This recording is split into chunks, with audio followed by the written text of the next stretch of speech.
আমাদের উপর হজ ফরজ হয়ে গেলে আমাদের হজ আদায় করতে হবে। চুরি করা যাবে না, ডাকাতি করা যাবে না, জেনা করা যাবে না, ব্যভিচার করা যাবে না, মানুষের অন্যের হক নষ্ট করা যাবে না। শয়তানের ওয়াসওয়াসা, শয়তান মানুষকে ওয়াসওয়াসা দিয়ে, শয়তান মানুষকে ধোঁকা দিয়ে সর্বপ্রথম যে কাজটা শয়তান করে সেটা হলো মানুষকে আগামীর চক্করে ফেলে দেয়। মানুষকে শয়তান কিভাবে ধোঁকা দেওয়া শুরু করে? সর্বপ্রথম শয়তান মানুষকে ওয়াসওয়াসা দিয়ে, মানুষকে ধোঁকা দিয়ে আগামীর চক্করে ফেলে দেয়। তুমি তো এখন মাত্র শৈশবকাল, তোমার এখনো সময় আছে, তুমি যুবক হও, যুবক হলে তুমি মসজিদে আসবা। তুমি তো শিশু, তোমার তো মসজিদে আসার দরকার নাই, তুমি যুবক হও, তুমি যুবক হওয়ার পরে তুমি মসজিদে আসিও। যে ব্যক্তির উপর হজ ফরজ হয়ে গেল, যে ব্যক্তির উপর হজ ফরজ হয়ে গেল আর সে যদি হজ না করে মারা যায়, আল্লাহ রাসূল সাল্লাল্লাহু আলাইহি ওয়াসাল্লাম বলেন, ওই ব্যক্তি ইহুদি হয়ে মারা যাক অথবা খ্রিস্টান হয়ে মারা যাক, এতে আমার কিছু যায় আসে না। সে ইহুদি হয়ে মারা যাক, সে বেঈমান হয়ে মারা যাক, সে নাফরমান হয়ে মারা যাক, সে কাফের অবস্থায় মারা যাক, তার ঈমান যদি কপালে নসিব না হয়, আমার কোনো কিছু যায় আসে না, সে যেভাবেই চাই সে মারা যাক। তোমরা ওই পথ অনুসরণ করো, তোমরা ওই দিকে চলো যেই পথটা, যেই বিষয়টা হলো সন্দেহ মুক্ত, সন্দেহ মুক্ত। যেই জিনিসটা সন্দেহ মুক্ত তা তোমরা গ্রহণ করো, আর যে জিনিসটা সন্দেহযুক্ত, যার মধ্যে সন্দেহ আছে, যার মধ্যে কথা আছে, যার মধ্যে কালাম আছে, তোমরা তা অনুসরণ করিও না, তোমরা তা ত্যাগ করে দাও, তোমরা ওই দিকে ওই পথে চলেও না। এই যে দৌলতিয়া ঘাটে 40-45 জন মানুষ একসাথে মৃত্যুবরণ করলো, তারা কি কখনো ভেবেছে যে আমার মৃত্যু এত সন্নিকটে? কিন্তু মৃত্যু তো আসবেই। মরণ থেকে যত পালাও, মরণ তোমায় লইবে ঘিরি, যদিও সুদূর আকাশ পানে লুকাও সেথায় লাগিয়ে সিঁড়ি। আজও যদি গড়তে পারো ইব্রাহিমের বজ্র ঈমান, অগ্নি চিরে পয়দা হবে শান্তিদায়ক ফুলবাগান। মৃত্যু থেকে তুমি যতই পালন করো না কেন, মৃত্যু তোমার আসবে, মিস নাই। আসলে বর্তমান বাংলাদেশের যে অবস্থা, সেই অবস্থায় একজন মানুষ যখন বাড়ি থেকে তার কর্মস্থলে বা কর্মস্থল থেকে তার বাড়িতে যখন বের হয়, বের হয়ে তার গন্তব্যে সুস্থভাবে যায় পৌঁছাটা, এটা আল্লাহ তাআলার বড় একটা নিয়ামত। কি বলেন? এই যে ঈদের ছুটি থেকে নিয়ে শুরু করে ছুটি শেষ হয়ে আবার যার যার গন্তব্যস্থলে যাওয়া এ পর্যন্ত মোটামুটি প্রায় 2 শতাধিক মানুষ তাদের জীবন চলে গিয়েছে, প্রায় 2 শতাধিক। দৌলতিয়া ঘাটে আপনারা সকলেই জানেন যে বাসটা যে দুর্ঘটনা ঘটলো, প্রায় 45-50 জন মানুষ বা 40 জন মানুষ কিভাবে একবারে পানির মধ্যে তারা চলে গেল। এই জন্য আল্লাহ রাব্বুল আলামিন যে আমাদেরকে সুস্থ রাখছেন, নিরাপদে রাখছেন, এটা আল্লাহ তাআলার দরবারে অনেক শুকরিয়ার বিষয়, নিয়ামত এটা আমাদের জন্য। কি বলেন? এই জন্য সদা সর্বদা আমাদের আল্লাহ রাব্বুল আলামিনের নিয়ামতের শুকরিয়া আদায় করা দরকার। তো আমাদের মাঝ থেকে পবিত্র রমজান মাস অতিবাহিত হয়ে গিয়েছে। আমাদের খুশির যে দিন ঈদ উল ফিতরের দিন, সেই ঈদ উল ফিতরের দিনটাও অতিবাহিত হয়ে গিয়েছে। রমজান মাস আমাদেরকে শিক্ষা দিয়েছিল তাকওয়ার শিক্ষা, কিভাবে আল্লাহ তাআলার বান্দা হয়ে থাকা যায় সেই শিক্ষা। এখন যদি আমরা সেই শিক্ষাকে যদি ভুলে যাই তাহলে তো হলো না। মনে করেন কেউ পবিত্র কোরআন হিফজ করছে, সে কোরআনের হাফেজ, সে যখন ওই কোরআন আবার ভুলে যাবে তাহলে কি আসলে তাকে হাফেজ বলাটা উচিত হবে? উচিত হবে না। মনে করুন অনেকেই সায়েন্স নিয়ে লেখাপড়া করে, অনেক যাই হোক, বা গণিতে সে ভালো ছিল, সে লেখাপড়া বাদ দিয়ে সে একেবারে শেষ করে ফেলছে, তাহলে তার ওই গণিত শিক্ষার আর তার কোনো দাম আছে বলেন? ঠিক তেমনইভাবে পবিত্র রমজান মাস আমাদেরকে আল্লাহ তাআলার বান্দা হয়ে থাকার যে শিক্ষা দিয়েছে, আমাদেরকে তাকওয়াবান হওয়ার যে শিক্ষা দিয়েছে, সেই শিক্ষা যদি আমরা ভুলে যাই, আবার যদি আমরা আব্দুল্লাহ থেকে যদি আব্দুস শয়তান হয়ে যাই, তাহলে তো হলো না আমাদের রমজান মাসটা। আমাদের এই যে এত কষ্টের একটি মাস যে চলে গেল, তাহলে তো আমাদের কোনো উপকারেই আসলো না। আমরা আসলে মানুষ মাত্রই আমাদের বিবেকে বা আমাদের বুদ্ধিতে আমাদের ভিতরে উপলব্ধি হয় যে আসলে আমাদের আব্দুস শয়তান হয়ে কোনো লাভ নাই, আমাদেরকে আব্দুল্লাহ হতে হবে। কি বলেন? আমাদেরকে আব্দুল্লাহ হতে হবে, আমাদেরকে আল্লাহ তাআলার ইবাদত বন্দেগী করতে হবে, আমাদেরকে নামাজ পড়তে হবে, আমাদেরকে খারাপ কাজ থেকে বেঁচে থাকতে হবে, আমাদের রমজান মাস আসলে রোজা রাখতে হবে, আমাদের জাকাতের বিধান পূর্ণ হয়ে গেলে আমাদের জাকাত আদায় করতে হবে, আমাদের উপর হজ ফরজ হয়ে গেলে আমাদের হজ আদায় করতে হবে, চুরি করা যাবে না, ডাকাতি করা যাবে না, জেনা করা যাবে না, ব্যভিচার করা যাবে না, মানুষের অন্যের হক নষ্ট করা যাবে না। আমরা মানুষ মাত্রই, কিন্তু আমাদের মধ্যে এই উপলব্ধিটা হয় না? হয়। আমরা মানুষ মাত্রই এটা বুঝি, আমরা মানুষ মাত্রই আমরা বুঝি যে আসলে আমাদের মুত্তাকি হওয়া দরকার, আমাদের দিনদারি হওয়া দরকার, আমাদের দিনের পথে চলা দরকার। কিন্তু আমরা বুঝার পরেও আমরা এটা করতে পারি না, মানতে পারি না, দিনের পথে আসতে পারি না, দিনের পথে চলতে পারি না, আমরা দিনদার হতে পারি না। তো এটার কারণ কি? এই দিনদারি হওয়া এবং দিনের পথের অনেকগুলো বেশ কিছু বাধা আছে, যে বাধাগুলোর কারণে আমরা সব কিছু জানা সত্ত্বেও আমরা দিনদার হতে পারছি না। অনেকগুলো বাধা আছে। দেখেন, আপনি একজন সফল মানুষ হতে গেলে আপনার সম্মুখে অনেক বাধা এসে দাঁড়াবে। যে বাধাগুলো যদি আপনি অতিক্রম করতে পারেন, তাহলে আপনি একজন সফল মানুষ হবেন। তখন সফলতা এসে আপনার পায়ে চুম্বন করবে, মানুষ আপনার প্রশংসা করবে। ঠিক তেমনইভাবে মানুষ দিনদার হওয়ার ক্ষেত্রেও বেশ কিছু বাধা আছে। এই বাধাগুলো যখন মানুষ অতিক্রম করতে পারবে, এই বাধাগুলোকে যখন মানুষ ভেঙে দিতে পারবে, তখন সেই মানুষ একজন প্রকৃত দিনদার, প্রকৃত আব্দুল্লাহ হয়ে যেতে পারবে। এই বাধাসমূহের মধ্য থেকে একটি বাধা হলো শয়তানের ওয়াসওয়াসা। শয়তানের ওয়াসওয়াসা, শয়তান মানুষকে ওয়াসওয়াসা দিয়ে, শয়তান মানুষকে ধোঁকা দিয়ে সর্বপ্রথম যে কাজটা শয়তান করে, সেটা হলো মানুষকে আগামীর চক্করে ফেলে দেয়। মানুষকে শয়তান কিভাবে ধোঁকা দেওয়া শুরু করে? সর্বপ্রথম শয়তান মানুষকে ওয়াসওয়াসা দিয়ে, মানুষকে ধোঁকা দিয়ে আগামীর চক্করে ফেলে দেয়।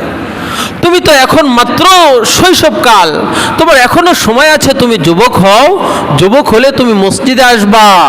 তুমি তো শিশু, তোমার তো মসজিদে আসার দরকার নাই, তুমি যুবক হও, তুমি যুবক হওয়ার পরে তুমি মসজিদে আসিও।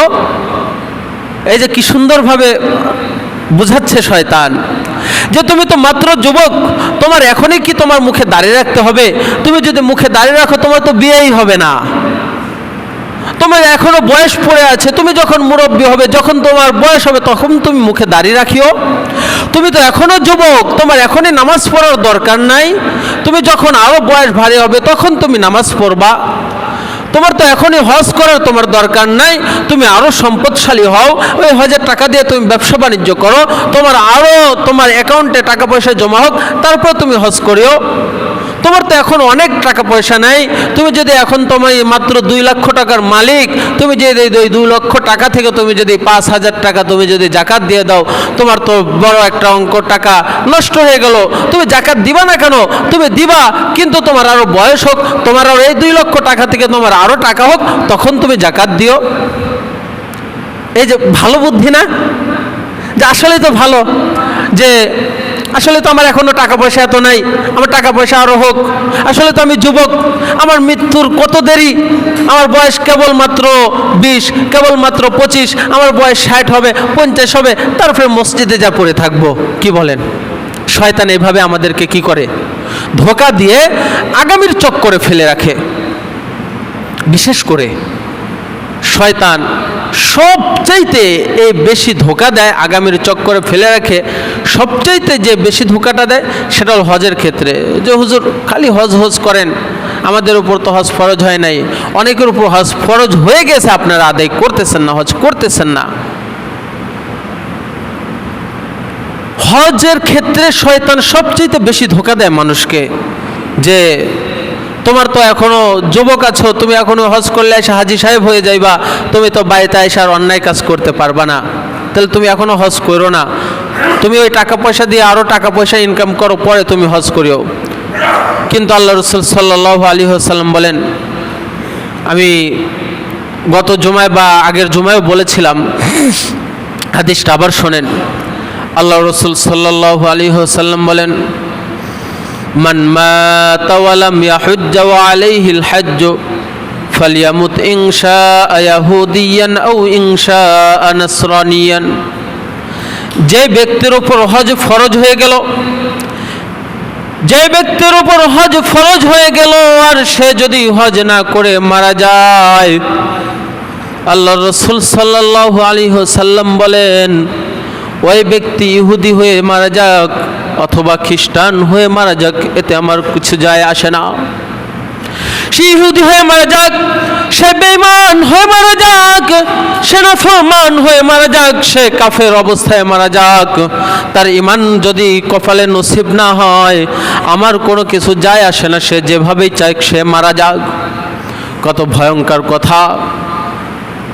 এই জন্য আল্লাহ রসুল সাল্লাল্লাহু আলাইহি ওয়াসাল্লাম সুন্দর একটি নীতি আমাদেরকে বাতলে দিয়েছেন, সুন্দর একটি নীতি আমাদেরকে বলে গিয়েছেন, যে আমার উম্মতেরা, তোমাদেরকে যখনই শয়তান ওয়াসওয়াসা দিতে লাগবে, যখনই তোমার মনে হবে যে এটা শয়তানের ধোঁকা, শয়তানের ওয়াসওয়াসা, তোমরা এই রাস্তা অবলম্বন করবা।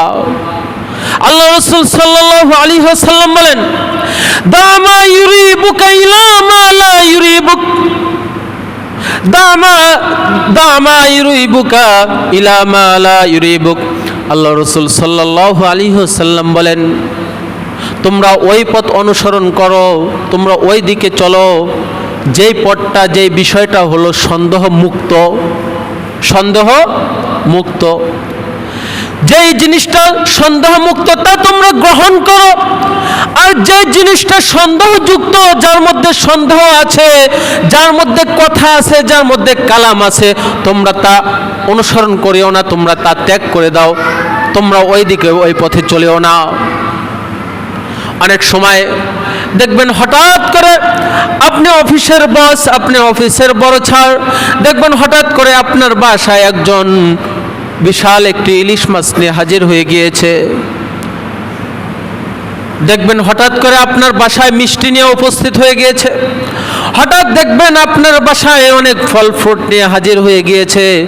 তখন আপনার এর মধ্যে সন্দেহ থাকতে পারে, সে তো আমার নিকট আত্মীয়ও না, সে তো আমার কোনো কিছুই লাগে না, সে হঠাৎ এত বড় ইলিশ মাছ নিয়ে, এত ফল ফ্রুট নিয়ে আমার বাসায় কেন উপস্থিত হয়েছে? এর মধ্যে সন্দেহ আছে কি নাই? আসলে কি সে আমার মেহমান হয়ে আসছে, নাকি সে আমাকে ঘুষ দিতেছে? সন্দেহ আছে না? তা আল্লাহ রাসূল সাল্লাল্লাহু আলাইহি ওয়াসাল্লাম বলেন, যার মধ্যে সন্দেহ আছে, যে জিনিসটা সন্দেহযুক্ত তা তোমরা ছেড়ে দাও, আর যে জিনিসটা সন্দেহ মুক্ত, যার মধ্যে কোনো সন্দেহ নাই, তা তোমরা গ্রহণ করো। মৃত্যু তোমার আসবে, এটা সন্দেহ মুক্ত, সুতরাং তোমরা মৃত্যুর জন্য প্রস্তুত হয়ে যাও। এই যে দৌলতিয়া ঘাটে 40-45 জন মানুষ একসাথে মৃত্যুবরণ করলো, তারা কি কখনো ভেবেছে যে আমার মৃত্যু এত সন্নিকটে? কিন্তু মৃত্যু তো আসবেই। মরণ থেকে যত পালাও, মরণ তোমায় লইবে ঘিরি, যদিও সুদূর আকাশ পানে লুকাও সেথায় লাগিয়ে সিঁড়ি। আজও যদি গড়তে পারো ইব্রাহিমের বজ্র ঈমান, অগ্নি চিরে পয়দা হবে শান্তিদায়ক ফুলবাগান। মৃত্যু থেকে তুমি যতই পলায়ন করো না কেন, মৃত্যু তোমার আসবে, মিস নাই। আমরা মানুষ কত বোকা! আমরা সবাই জানি যে আমরা মৃত্যু থেকে বাঁচতে পারবো না, তবু আমরা মৃত্যু থেকে বাঁচার জন্য কত টালবাহানা করি, কত চেষ্টা করি, কত আয়োজন, কিন্তু আমরা জানি আমরা মৃত্যু থেকে বাঁচতে পারবো না। এর মধ্যে কোনো সন্দেহ আছে? কোনো সন্দেহ নাই। কিন্তু আমরা যদি চাই আমরা জাহান্নাম থেকে বাঁচতে পারবো কি পারবো না? আমরা যদি চাই আমরা জাহান্নামের ভয়াবহ অগ্নি থেকে আমরা মুক্তি পেতে পারি, আমরা জাহান্নামের ভয়াবহতা থেকে আমরা বাঁচতে পারি, কিন্তু আমরা জাহান্নাম থেকে বাঁচার তো চেষ্টা করতেছি না। আমরা সব কিছু জানি, আমার নামাজ পড়তে হবে, রোজা রাখতে হবে, সুদ খাওয়া যাবে না, ঘুষ খাওয়া যাবে না, আমাকে ভালো পথে চলতে হবে। তারপরেও এই যে শয়তান আমাদেরকে ওয়াসা দিয়ে রাখতেছে যে এখন নয় আগামীতে করো, আগামীতে নয় তার আগামীতে করো, এইভাবে শয়তান আমাদেরকে ধোঁকা দিয়ে আগামীর চক্করে ফেলিয়ে রাখতেছে। এই কথাগুলো আল্লাহ রাসূল সাল্লাল্লাহু আলাইহি ওয়াসাল্লাম তার পবিত্র হাদিসের মধ্যে বলেন, ইগতানিম খামসান ক্বাবলা খামসিন, যে ও আমার উম্মতেরা, 5টি জিনিস আসার পূর্বে তোমরা অপর 5টি জিনিসের জন্য প্রস্তুতি গ্রহণ করো। তোমাদের নিকট 5টি জিনিস আসার আগেই তোমরা 5টি জিনিসকে প্রাধান্য দাও। ইগতানিম খামসান ক্বাবলা খামসিন, 1 নম্বর শাবাবাকা ক্বাবলা হারামিক। ও আমার উম্মতেরা, তোমাদের নিকট বার্ধক্য আসার পূর্বেই তোমরা তোমাদের যৌবনকে কাজে লাগাও। বার্ধক্য আসার পূর্বেই যৌবনকে কাজে লাগাতে হবে। বার্ধক্য আসলে মানুষ বোঝে যে আসলে যৌবনকাল আল্লাহ তাআলার নিকট কত বড় একটা নিয়ামত ছিল। কি বলেন? যৌবনকাল আল্লাহ তাআলার নিকট নিয়ামত না? আপনি বৃদ্ধ হয়ে গেছেন, আপনার হাঁটুতে সমস্যা, আপনি সুন্দরভাবে দাঁড়িয়ে মানুষের সাথে কাতারে কাতার মিলিয়ে নামাজও পড়ার ভাগ্য হইতেছে না। আপনি বৃদ্ধ হয়ে গেছেন, আপনি ওযু করে আসছেন, আপনার ওযু যে ছুটে গিয়েছে আপনি জানেনও না। আপনার গড়গড়া করে ওযু করতে হবে, গড়গড়া করে কুলি করতে হবে, আপনার সেই গড়গড়া করার জন্য যে মাথাটা একটু উঁচু করবেন সেই শক্তিটাও আপনার নাই, আপনার ঘাড়ে ব্যথা, আপনার কত সমস্যা, আপনি সেজদা দিতে পারেন না, রুকুতে গিয়ে কোমরটা এবং পিঠটা যে একদম সোজা থাকতে হবে, আপনার মাজাই তো পড়ে গিয়েছে, আপনি সুন্দরভাবে রুকু করতে পারতেছেন না। এই জন্য আল্লাহ রাসূল সাল্লাল্লাহু আলাইহি ওয়াসাল্লাম বলেন, ও আমার উম্মতেরা, ইগতানিম খামসান ক্বাবলা খামসিন শাবাবাকা ক্বাবলা হারামিক, তোমাদের বার্ধক্য আসার পূর্বেই তোমরা তোমাদের যৌবনকে কাজে লাগাও। ও সিহহাতিকা ক্বাবলা সুকমিক, আর অসুস্থ হওয়ার পূর্বেই তোমরা তোমাদের সুস্থতাকে কাজে লাগাও।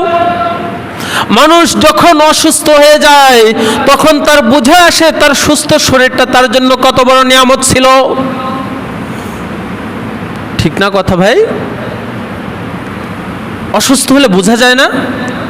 যদি বোঝা না যায়, আপনারা কখনো বিশেষ করে পঙ্গু হাসপাতালে যাবেন, কিংবা যে হাসপাতালের যে বেডগুলো পঙ্গুদেরকে রাখা হয়েছে ওই জায়গাগুলো একটু ঘুরে আসবেন, আপনার ঈমান তাজা হয়ে যাবে। অনেকেই গেছেন তো, আসলে পঙ্গু হাসপাতালে গেলে বোঝা যায় যে আসলে সুস্থতা আল্লাহ তাআলার কত বড় নিয়ামত।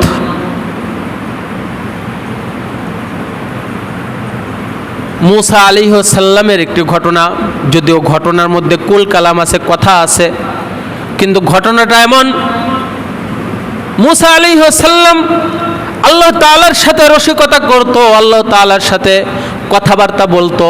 এই জন্য মুসা আলাইহিস সালামকে বলা হতো মুসা কালিমুল্লাহ। আল্লাহ তাআলার সাথে যেহেতু কথা বলতো এই জন্য তাকে বলা হতো কালিমুল্লাহ, আল্লাহ তাআলার কথা বা আল্লাহ তাআলার সাথে কথোপকথনকারী। মূসা আলাইহিস সালামের কথা আল্লাহ রাব্বুল আলামিনকে বলে, ও আমার প্রভু, ও আমার খোদা, তুমি যদি মূসা হইতা, আমি যদি আল্লাহ হইতাম, তুমি বলো দেখি তুমি আমার কাছে কি চাইতা? মূসা বলে, আল্লাহ তাআলা বলে, ও মূসা, তুমি কখনোই আল্লাহ হইতে পারবে না, আমিও কখনো মূসা হইতে পারবো না, তাহলে অযথাই তুমি আমাকে এই প্রশ্ন করিও না। মূসা বলে, আল্লাহ যদি বলে একটা কথা আছে না সবসময়, যদি এরকমটা হয়, ও আল্লাহ যদি বলে তো একটা কথা আছে, যদি তুমি হইতা, তুমি আমার কাছে কি চাইতা তুমি বলো। আল্লাহ তাআলা বলে, ও মূসা, যদি আমি মূসা হইতাম আর তুই যদি আল্লাহ হইতি, আমি তোর কাছে সর্বপ্রথম সুস্থতা চেয়ে নিতাম। মূসা আলাইহিস সালাতু ওয়াস সালাম বলে, ও আল্লাহ, আমি যদি আল্লাহ হইতাম, তুমি যদি মূসা হইতা, তাহলে আমার কাছে সুস্থতা কামনা করতে, সুস্থতা চাইতা।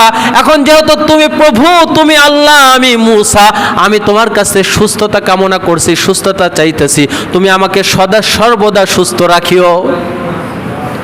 মূসা আলাইহিস সালাম অনেক চালাক মানুষ না? যদি এই কথার মধ্যে আছে যে আসলে কিছু আছে, কিন্তু ঘটনাটা আসলে তো বাস্তব। যদিও ঘটনা যদি এটা সত্য নাও হয়, কিন্তু আসলে তো সুস্থতা অনেক বড় নিয়ামত, আল্লাহ তাআলার অনেক বড় নিয়ামত। এজন্য অসুস্থ হওয়ার পূর্বেই আমরা যখন সুস্থ আছি, আমাদের সুস্থ শরীরটাকে, আমাদের সুস্থ মস্তিষ্ককে আল্লাহ তাআলার রাস্তায় ব্যয় করতে হবে, আল্লাহ তাআলার জন্য ব্যয় করতে হবে, আল্লাহ তাআলার কাজের মধ্যে মশগুল রাখতে হবে। অগিনাআকা ক্বাবলা ফাকরিক, আল্লাহ রাসূল সাল্লাল্লাহু আলাইহি ওয়াসাল্লাম বলেন, তুমি দরিদ্র হওয়ার পূর্বেই তুমি তোমার ধনটাকে কাজে লাগাও।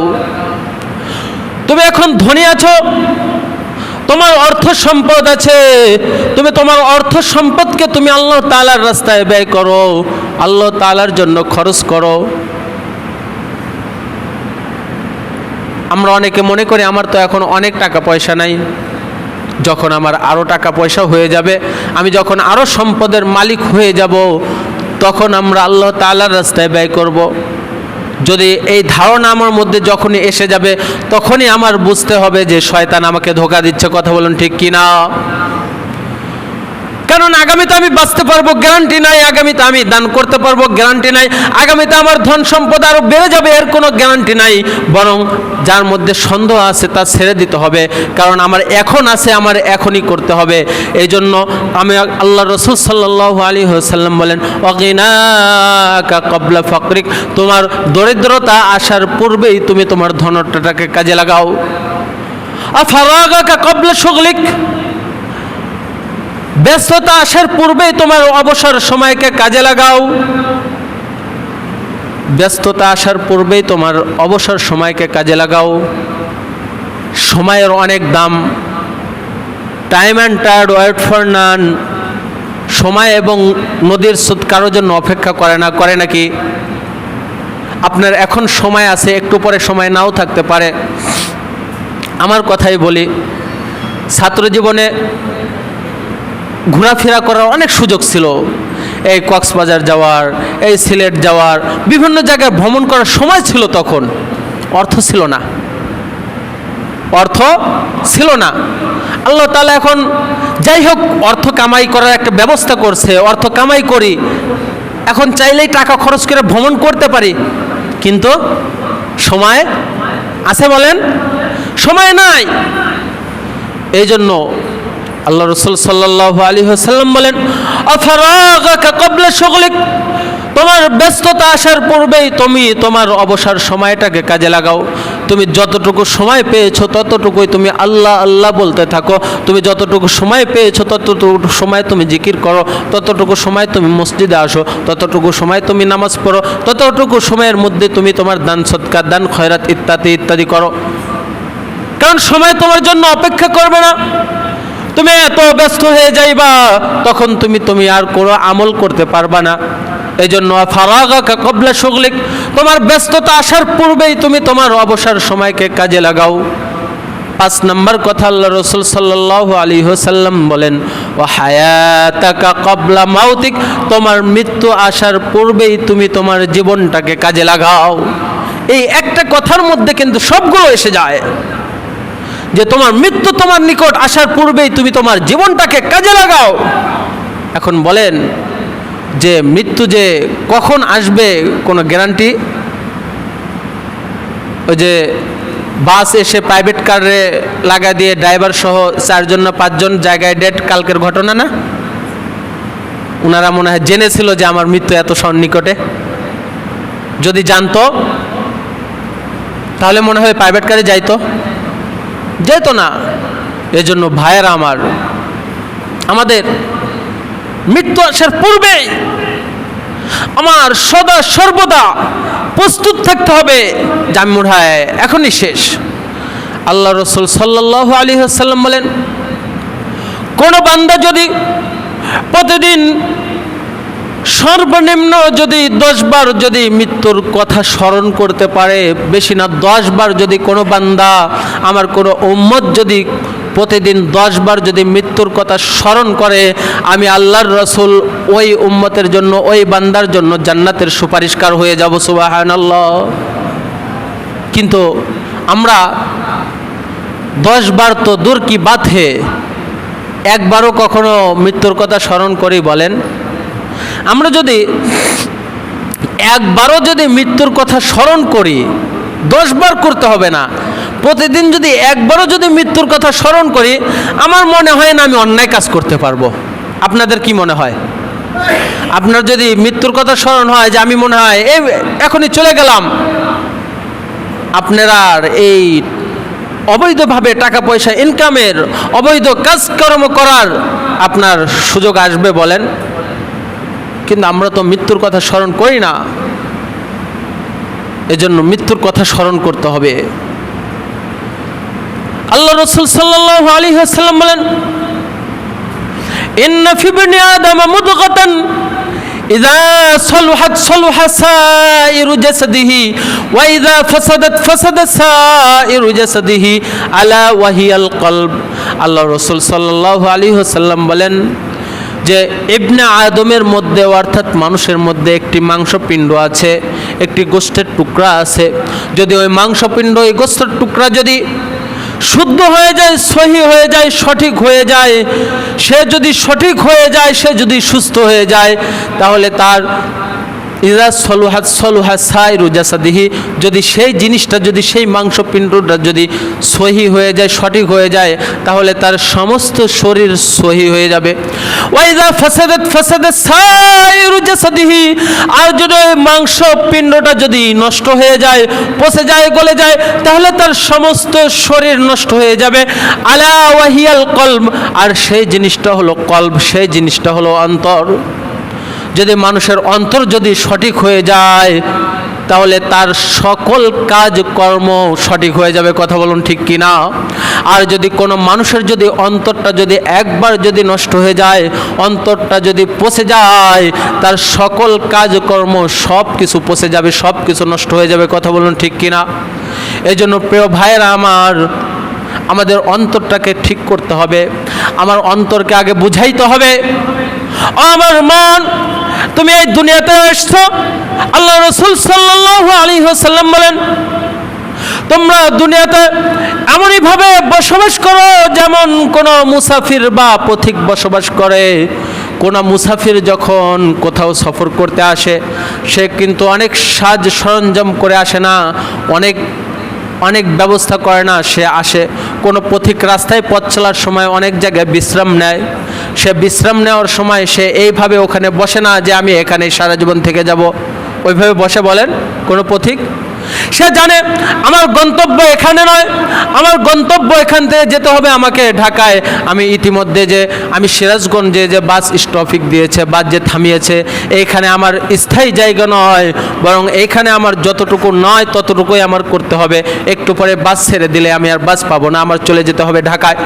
ঠিক তেমনইভাবে আল্লাহ রাসূল সাল্লাল্লাহু আলাইহি ওয়াসাল্লাম বলেন যে তোমরা দুনিয়ার মধ্যে এমনভাবে বসবাস করো যেমন কোনো পথিক বা মুসাফির বসবাস করে, যে তোমাদের এই দুনিয়াতে থাকার জায়গা নয়। আমার মনকে বুঝাইতে হবে, ও মন, তোমার এই দুনিয়াটা থাকার জায়গা নয়, তোমার এই দুনিয়াটা স্থায়ী কোনো জায়গা নয়, তোমার পরকালে যেতে হবে, মৃত্যুর কোলে তোমাকে ঝুঁকতে হবে, তোমার স্থায়ী জায়গা হলো জান্নাত। তুমি জান্নাতের জন্য তুমি এখন থেকে প্রস্তুত নেওয়া শুরু করো। তাহলে এক নম্বর আমরা যে বিষয়টা পাইলাম, আমরা সব কিছু জানি, আমাদের দিনদার হতে হবে, আমাদের দিনের পথে চলতে হবে, আমাদের নামাজ পড়তে হবে, রোজা রাখতে হবে, আমরা সব কিছু জানি, তারপরেও আমরা কেন দিনদার হতে পারতেছি না, আমরা কেন নামাজি হতে পারতেছি না? এর এক নাম্বার কারণ হলো শয়তানের ওয়াসওয়াসা। তাহলে এক নাম্বার কারণ কি পাইলাম? শয়তানের ওয়াসওয়াসা। শয়তান আমাদেরকে ওয়াসওয়াসা দিয়ে আগামীর চক্করে ফেলে আমাদেরকে সব কিছু থেকে আমাদেরকে গাফেল করে দিচ্ছে। দুই নাম্বার, যেই কারণে আমরা দিনের পথে আসতে পারি না, দিনদার হতে পারি না, দিনের পথে চলতে পারি না, দুই নাম্বার কারণ হলো খারাপ পরিবেশ। দুই নাম্বার কারণ কি? খারাপ পরিবেশ। আল্লাহ রাসূল সাল্লাল্লাহু আলাইহি ওয়াসাল্লাম বলেন, তোমরা ভালো হয়ে যাও, তোমরা মুত্তাকি হয়ে যাও, তোমরা আল্লাহওয়ালা হয়ে যাও, পরহেজগার হয়ে যাও, তোমরা ভালো মানুষ হয়ে যাও। তাহলে ভালো মানুষ হতে হলে কি করতে হবে? এটাও আল্লাহ তাআলা বলেন, ইয়া আইয়ুহাল্লাযীনা আমানুত্তাকুল্লাহা ওয়া কুনু মা'আস সাদিকিন। আয় ইমানদাররা, তোমরা মুত্তাকি হয়ে যাও, আল্লাহওয়ালা হয়ে যাও, আল্লাহকে ভয় করো। ওয়া কুনু মা'আস সাদিকিন, আর তোমরা সৎ লোকদের সাথে উঠা বসা করো। মুফাসসিরিনে কেরাম বলেন যে এখানে যদিও শুনতে দুই রকম কথা লাগে, যে তোমরা আল্লাহওয়ালা হয়ে যাও, আল্লাহকে ভয় করো এবং ভালো মানুষের সাথে উঠা বসা করো, তাহলে আগের কথার সাথে পরের কথার তো কোনো মিল নাই। কিন্তু অবশ্যই আগের কথার সাথেও পরের কথার মিল আছে, যে যদি ভালো হতে চাও, যদি মুত্তাকি হতে চাও, তাহলে ভালো মানুষের সাথে চলতে হবে। ভালো মানুষের সাথে যদি চলাফেরা না করো, তুমি কখনোই ভালো হইতে পারবে না। এই পৃথিবীর বুকে আল্লাহ রাসূল সাল্লাল্লাহু আলাইহি ওয়াসাল্লামের পর সবচাইতে ভালো মানুষ ছিলেন, সবচাইতে সম্মানিত মানুষ ছিলেন, সবচাইতে উত্তম মানুষ ছিলেন কারা? আপনারাই বলেন। সাহাবায়ে কেরাম আজমাইন রাদিয়াল্লাহু তাআলা আনহুম কি বলেন? সাহাবায়ে কেরামের চাইতে এই পৃথিবীতে আল্লাহ রাসূল সাল্লাল্লাহু আলাইহি ওয়াসাল্লামের পর কোনো ভালো মানুষ ছিলেন? ছিলেন বলেন? ছিলেন না। আল্লাহ রাসূল সাল্লাল্লাহু আলাইহি ওয়াসাল্লাম বলেন, আসহাবি কান্নুজুম বিআইয়িকুম ইকতাদাইতুম ইহতাদাইতুম, যে আমার এক একজন সাহাবা এক একটা তারকারাজের মতোই, তোমাদের মধ্য থেকে যারাই ওই সাহাবীদেরকে অনুসরণ করবে তারা হেদায়েত প্রাপ্ত হয়ে যাবে। সুবহানাল্লাহ। আব্দুল্লাহ ইবনে মুবারক রাহমাতুল্লাহ আলাইহির নিকট একজন জিজ্ঞাসা করেছে, ও আব্দুল্লাহ ইবনে মুবারক, তুমি বলো তো দেখি, আব্দুল কাদের জিলানী রহমতুল্লাহ আলাইহির মর্যাদা বেশি নাকি মুআবিয়া রাদিয়াল্লাহু তাআলা আনহুর মর্যাদা বেশি? আব্দুল্লাহ ইবনে মুবারক রহমতুল্লাহ আলাইহি বলেন, ও বান্দা, ও ব্যক্তি, তুমি শুনে রাখো, মুআবিয়া রাদিয়াল্লাহু তাআলা আনহু তিনি যে আল্লাহ রাসূল সাল্লাল্লাহু আলাইহি ওয়াসাল্লামের সাথে যুদ্ধে গিয়েছে, জিহাদে গিয়েছে, তার যে ঘোড়া চলেছে, ওই ঘোড়ার পায়ের খুরের যে দ্বারা যে বালুকোনা উড়েছে, ওই বালুকোনার এক বালুকোনার সমানও আব্দুল কাদের জিলানী রহমতুল্লাহ আলাইহির মর্যাদা হতে পারে না। তাহলে আল্লাহ রাসূল সাল্লাল্লাহু আলাইহি ওয়াসাল্লামের সাহাবীর কত মর্যাদা, কিন্তু আব্দুল কাদের জিলানী রহমতুল্লাহ আলাইহির মর্যাদা কি কম? বলেন। বড় পীর আব্দুল কাদের জিলানী রহমতুল্লাহ আলাইহি তিনি কত মর্যাদাবান একজন মানুষ, কত সম্মানিত একজন মানুষ, কিন্তু তার এত সম্মান হওয়ার পরেও মুআবিয়া রাদিয়াল্লাহু তাআলা আনহুর ব্যাপারে কথা আছে। কারণ আমির মুআবিয়া রাদিয়াল্লাহু তাআলা আনহু তার সন্তান ইয়াজিদকে কি করছিলেন? শাসক বানিয়েছিলেন, যার কারণে ওনার ব্যাপারে কথা আছে। তা সত্ত্বেও তার মর্যাদা তুলনা করা হয় তার ঘোড়ার খুরের যে ধুলিকণা উড়েছে, ওই ধুলিকণার সমানও আব্দুল কাদের জিলানী রহমতুল্লাহ আলাইহির মর্যাদা হতে পারে না। তাহলে এই যে সাহাবে কেরামের যে এত মর্যাদা, এত সম্মান কেন হয়েছে বলেন? কারণ এই পৃথিবীর মধ্যে সবচাইতে যদি উত্তম মানুষ ছিলেন, সবচাইতে যিনি ভালো মানুষ ছিলেন জনাবে মুহাম্মদুর রাসূলুল্লাহ সাল্লাল্লাহু আলাইহি ওয়াসাল্লাম, তার সংস্পর্শ পেয়েছিলেন, তার সঙ্গী হতে পেরেছিলেন। সবচাইতে ভালো মানুষের সাথে চলাফেরা করার কারণে, সবচাইতে ভালো মানুষের সাথে উঠা বসার কারণে তাদের মর্যাদাটাও সবচাইতে উত্তম হয়ে গিয়েছে।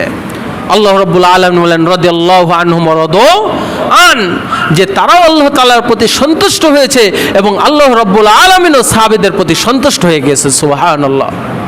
এই জন্য প্রিয় ভাইয়েরা আমার, আমাদেরও আমরা যদি দিনদার হতে চাই, আমরা যদি ভালো মানুষ হতে চাই, আমাদের সর্বপ্রথম খারাপ পরিবেশ ত্যাগ করতে হবে, খারাপ মানুষের সাথে উঠা বসা ত্যাগ করতে হবে, আমাদের ভালো মানুষের সাথে উঠা বসা করতে হবে, ভালো মানুষের সাথে চলাফেরা করতে হবে। আমরা যদি ভালো মানুষের সাথে উঠা বসা করতে পারি, আমরা যদি ভালো মানুষের সাথে চলাফেরা করতে পারি, তাহলে ইনশাআল্লাহ তাআলা আমিও একদিন আমি ভালো মানুষ হয়ে যাব। এজন্য আমার চোখে দেখা অনেক যে ভালো মানুষের সংস্পর্শ পাওয়ার কারণে তার জীবনটা কত পরিবর্তন হয়ে গিয়েছে। এজন্য, আর এটা তো আমার কথা নয়, আল্লাহ রাব্বুল আলামিনের কথা, ইয়া আইয়ুহাল্লাযীনা আমানু ওয়া কুনু মা'আস সাদিকিন, ইয়া আইয়ুহাল্লাযীনা আমানু তাকুল্লাহা ওয়া কুনু মা'আস সাদিকিন, যে তোমরা আল্লাহ ওয়ালা হয়ে যাও, আল্লাহকে ভয় করো এবং তোমরা ভালো মানুষের সাথে উঠা বসা করো। মুআজ্জাজ হাজিরিন, ঈদ পরবর্তী শাওয়াল মাস, রমজান মাসে বলেছিলাম যে শাওয়াল মাসের 6টি রোজা এর অনেক মর্যাদা। যদি পারেন ইনশাল্লাহ আপনারা শাওয়াল মাসের 6টি রোজা রাখবেন। শাওয়াল মাসের 6টি রোজা একাধারে রাখাই শর্ত নয়, বরং আপনি ভেঙ্গে ভেঙ্গে পুরা শাওয়াল মাসটায় আপনি 6টা রোজা রাখতে পারেন, তাহলে ইনশাল্লাহ আপনারা পুরা বছর রোজা রাখার সওয়াব পেয়ে যাবেন। আল্লাহ রাব্বুল আলামিন আমাকে সহ আপনাদের সকলকে আজকে যে আলোচনা করা হলো, এই আলোচনা অনুযায়ী চলার তৌফিক দান করুন। সকলে বলে আমিন। ওয়া আখিরু দাওয়ানা আলহামদুলিল্লাহি রাব্বিল আলামিন।